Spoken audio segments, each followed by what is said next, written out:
problem that we have is the indecision by the government on travel has caused major mayhem. We have clients who've travelled on holidays, but they're trying to be quiet about it. They're not telling their neighbours they're gone. They're afraid that they're going to have a backlash. That's not really the type of holiday that we wanted to sell to clients.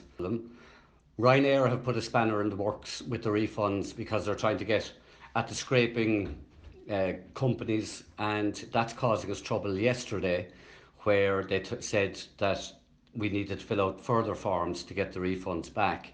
So we're trying to get that clarified. This morning, I just received a couple of checks from JMG, thankfully, and they have sent back the full monies, which protects our commission. The agents that we've been dealing with have been very, very good, and we've transferred the vast majority of our bookings on long haul to next year. So that's a really good positive thing to see, because really we're getting very, very few refunds on cruise liners. So that's very, very good.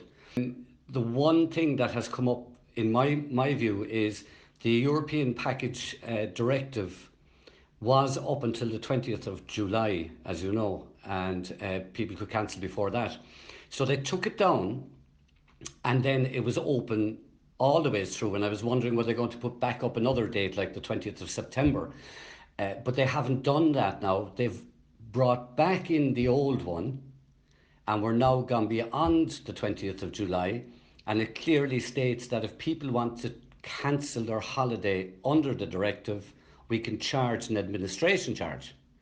So from my point of view, if I have clients going, which I have this weekend, to Tenerife, and they have their flights with Ryanair and they're going, that is going to be the administration charge, unfortunately, because we can't lie to the loss of it and refund the clients if we don't get it back from Ryanair. We'll still fight them for it, but I'm not sure if we'll get anything back. So that's a positive development. If it stays that way, it means at least we can charge some money for the work that we're doing, or if we're faced with some part of a cancellation, we can get it back. Now, why we didn't know that was going to happen, or have they not just updated it and are they going to change it again, we don't know. But it would be nice to have clarification on it. What I find very funny about the cruise industry is that people that are going, you would think would never go on a cruise again because of how difficult it was, but they're actually very resilient. We're getting inquiries, we're getting the odd booking, nothing major now, but we're getting them, and people that like cruises want to keep going on cruises. So the cruise companies need to get their act together. They need to make sure that it's safe for people to travel on, and I think it'll bounce back an awful lot faster than people anticipated. If you look at TUI at the moment closing their shops, and they're talking about home workers, I think we have to look at that as a viable option for agents to do, and it can be done with very little effort as well. And maybe that's for the short term, and maybe in the long term it's back to high street. I don't know, but I think we have to look at every option. Speaking to other agents around the country, they're looking at plan B, plan C. Everybody's looking at everything on the table at the moment, and I think it needs to be all discussed and thrown out there. What's the best to do? What are we actually going to do? It's going to be extremely tricky to get to the point where the demand is there to be back up and running in full capacity. And I still don't know, but the problem is when. And you know, we're kind of sitting here. It's very bleak at the moment, I have to say. Like, we saw there in the UK for August, when they lifted the ban on Spain, there was a pent up demand for holidays. Now they got caught subsequently, but it does mean that demand for holidays will come back. So the green lists are a waste of time. Also, what's really significant, and I'm finding it here a lot, is that companies have introduced the quarantine anyway. So people that are working in some of the pharmaceuticals that are close by to us here, they can't go on holidays because they're going to require a further 2 week holiday when they come back. The civil servants have introduced it. So it's not the government law anymore, it's the companies have introduced it.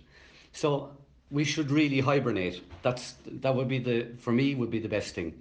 Is 2020 a write-off, Brendan? Absolutely. Absolutely. And it should be a write-off, but it should be a write-off for everybody, including the airlines.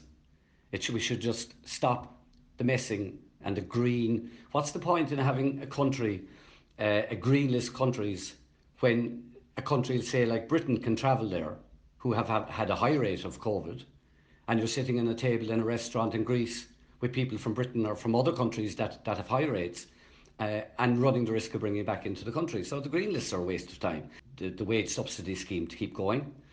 There is a fear that that's going down to €203 a week. That's not viable for a lot of people that have mortgages, and the 3 month mortgage relief that people may have gotten is ended. So that's not viable. So we need to have something more than €200 a week for everybody. We need to stop rents. We need to just hibernate and wait until there is a demand that we can open our front doors. You can't flog a dead horse, and customers really don't want to go on holidays this side of Christmas, in my opinion.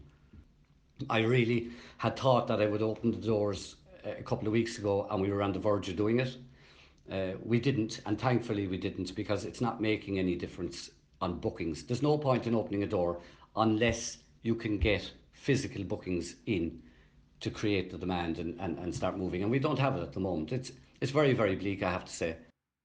What else needs? 80 further cases in Ireland, so we seem to start having a jump up again. That's scaring people of what's coming down the line. I was in a shop the other day. I was the only person wearing a mask. I mean, that's ludicrous. On a very, very good note, though, I've been keeping busy. So I've been mentoring a very well-known award-winning travel agent who will remain nameless on how to cook fresh Irish lobster, Myrtle Allen style. And I'm happy to announce that his wife was presented with them last night on the table, and they're still alive this morning. Not the lobsters now, but the travel agent. So his certificate of competence is going to be sent out in the post.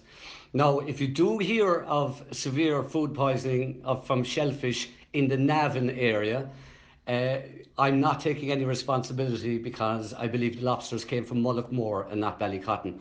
So he's possibly going to open up a new restaurant in the future.